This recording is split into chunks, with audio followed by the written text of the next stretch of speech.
some directors in the National Intelligence Agency, NIA, have raised an alarm over recent developments in the agency, particularly the change in leadership.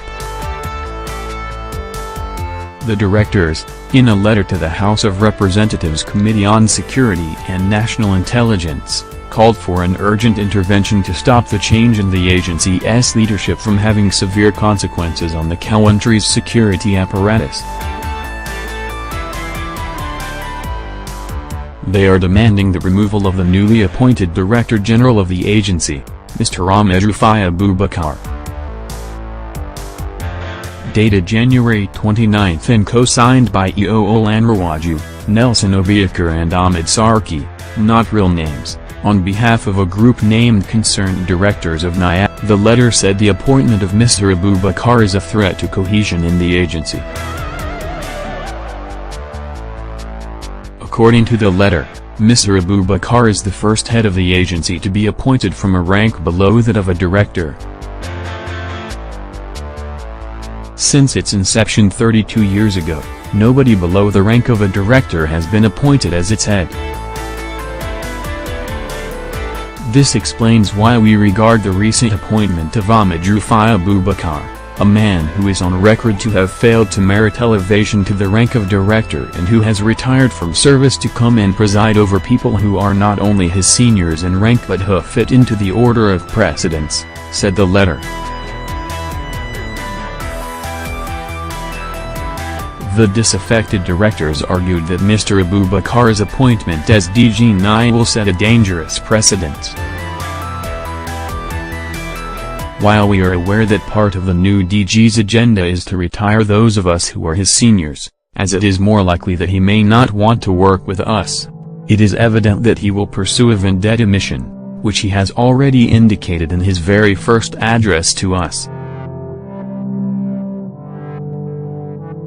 He is at liberty to go ahead with what we know he intends to do, but we wish to point out the underlying dangers in a massive purge of senior officers of the agency, to the effect that, not only will the millions of dollars spent on training and retraining us be lost, we are also custodians of the country's intelligence dossiers, and may decide to use same for mischief, said the disenchanted directors.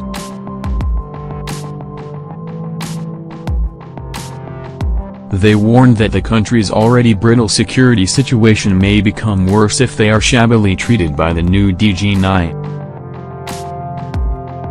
They also said if Mr. Abubakar is unable to work with those of them still in service and with better credentials, the presidency should appoint a serving director, who understands the dynamics of the agency in his place.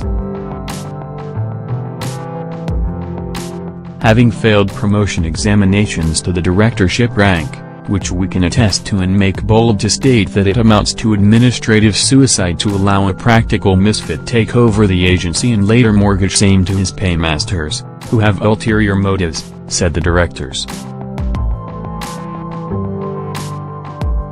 They requested the House to investigate Mr. Abubakar's nationality. Since the government, itself admitted that Mr. Abubakar was born and bred in Chad, while on the other hand, he claims to have been born in Nigeria, at least going by the records and his CV, suffice it to point out that there is an obvious contradiction. We call upon this honorable body to thoroughly look into this seeming discrepancy, they requested. They stated that the agency's rules require that any prospective appointee into such strategic position must be vetted from the cradle. It is an incontrovertible fact that Mr. Abubakar's links with Chad, a country with likely rival interest with Nigeria, makes him suspect as an espionage and not fit to head the country's elite intelligence agency. It is necessary for us to alert that the issue of likely doubtful loyalty is a serious issue in intelligence corridors. Where a person's nationality or that of his spouse becomes unclear, a thorough vetting from the cradle become even more demanding. In this case, it is very dangerous that the vetting process has been compromised, which is an ominous danger to the nation's security, argued the directors. They equally requested the House Committee to investigate the activities of a Mr. Babagana Kanai-led Presidential Review Panel as they relate to Mr. Abubakar's appointment. It is very curious that paragraph 4.1 of the recommendations of the Kanai panel prescribes that a serving director should be picked as the Director General, only for the same characters that sat in judgment over the need to reorganize the NIA, turning around to violate their own recommendations, by picking one of them to contemptuously assume duty as head of the NIA, the director said.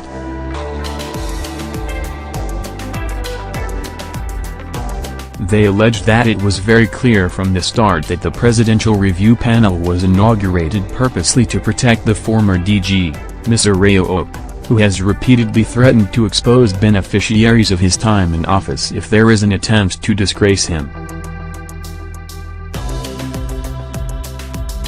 The angry directors further alleged that the motive is to ensure that the remaining $44 million of the NIA intervention fund is kept within the reach of the cabal. The failure of the immediate past acting DG, Mohammed Dada, to allow them access to the money may be the reason for his removal, they reasoned. The concerned directors also disclosed that the clandestine operations unit of the NIA has been ordered to manufacture and clone documents that could be used to defend Mr. Abubakar against the legitimacy crisis he is facing.